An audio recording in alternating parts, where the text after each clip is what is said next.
I suspect that you and I have something in common. And that something is that we're all curious seekers. We're seekers looking for answers to some of life's most important and complex questions. Questions like, what's my purpose in life? How can I be happy? Where can I find peace?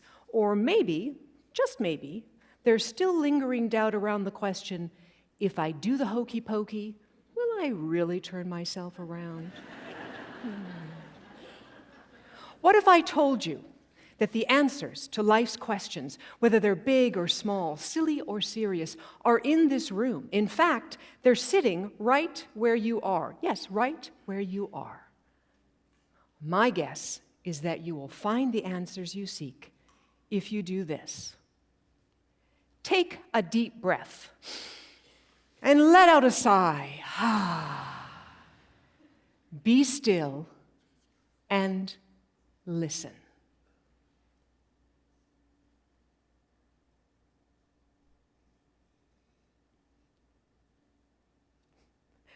Okay, you can stop listening now. Well, to the silence, I mean. So what we all just heard, what we all just experienced is intentional silence. And that is the metaphorical place that holds all the answers. Silence. The soundless sea of exquisite possibilities. The great healer and, yes, potentially some of the most unnerving moments you will ever experience. But I firmly believe that there are profound benefits to be found in the stillness of silence, and yet our culture has silenced silence.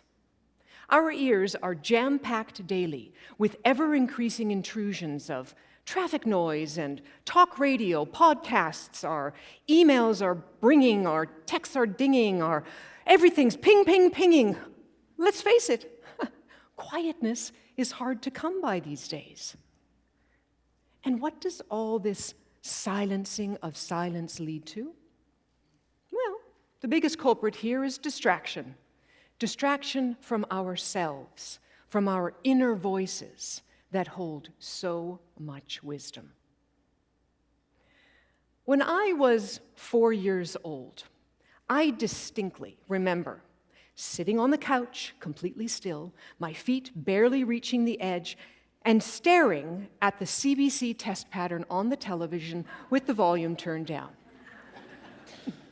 Now, okay, I'm going to date myself here. The test pattern was in black and white, but it featured the beautiful profile of an Indigenous chief, and I would sit and stare and so hope that he would turn his head and say something to me. But he never did. Go figure. But in that anticipatory silence, I discovered something surprising. And that surprising thing is what kept me coming back again and again. Peace and quiet. Quiet and peace. You see, in our crazy, busy household, filled with 4 rambunctious kids, a cat, and a dog, and lots of noise, my little 4-year-old self would sit, settle, stare, and be calm. My mom loved it. And I see now that that was the beginning of my affinity with silence. In my teenage years, I took up scuba diving. And as I slipped below the surface, the only sound I could hear was the sound of my voice or my breath as I breathed in and breathed out. And in that underwater, topsy-turvy world, I discovered a kind of calming peace that had eluded me on the surface, which was great news for me because, you see, by then the CBC had stopped using test patterns. But in that underwater silence, punctuated only with I began to hear my inner voice.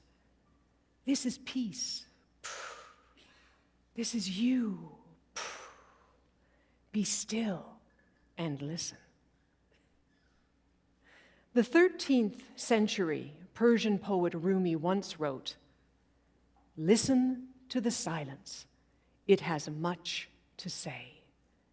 And not only does silence have much to say, but it also has the ability to heal. In the 1990s, while I was working at a particularly stressful job, I suffered what could clinically be described as a nervous breakdown. So along with all the usual symptoms associated with extreme stress, I suffered from hyperacusis. So basically, I was hearing everything, including the sound of my own voice, like someone had turned up the volume, like way up. It's really unnerving when you can't even stand the sound of your own voice. And what healed me? Silence. For about 2 weeks, I hardly spoke. I cut out as much noise as I could in my environment, and I spent my time healing in silence.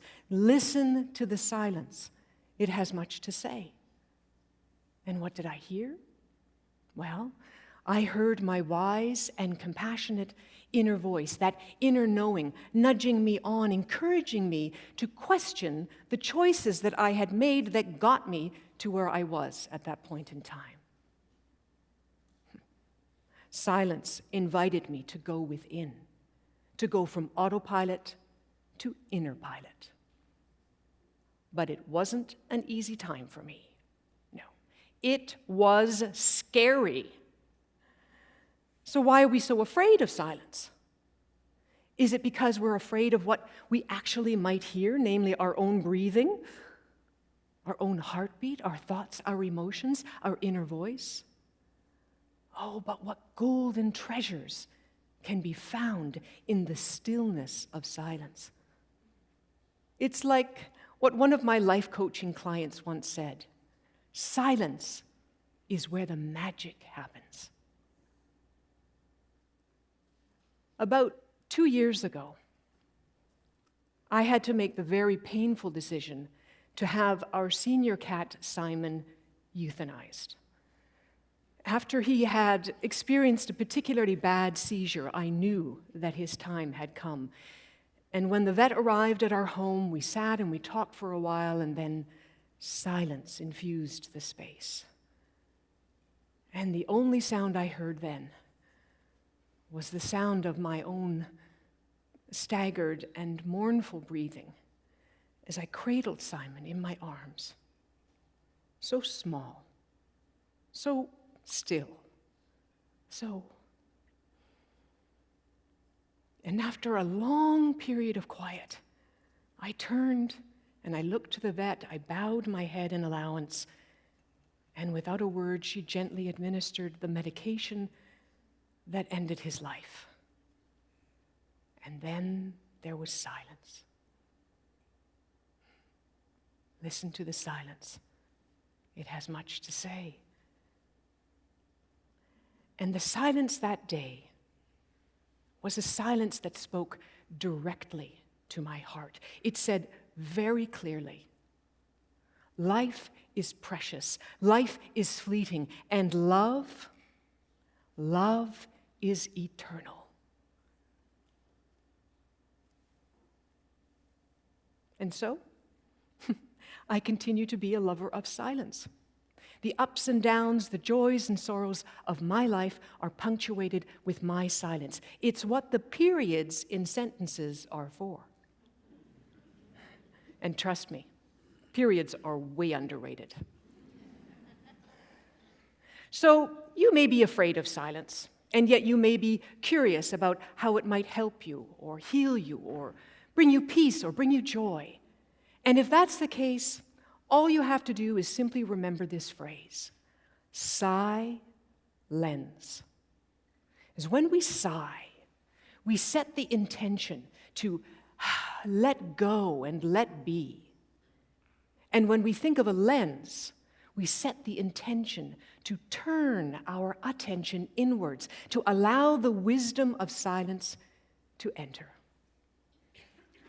And so, I invite you once again to take a deep breath and let out a sigh.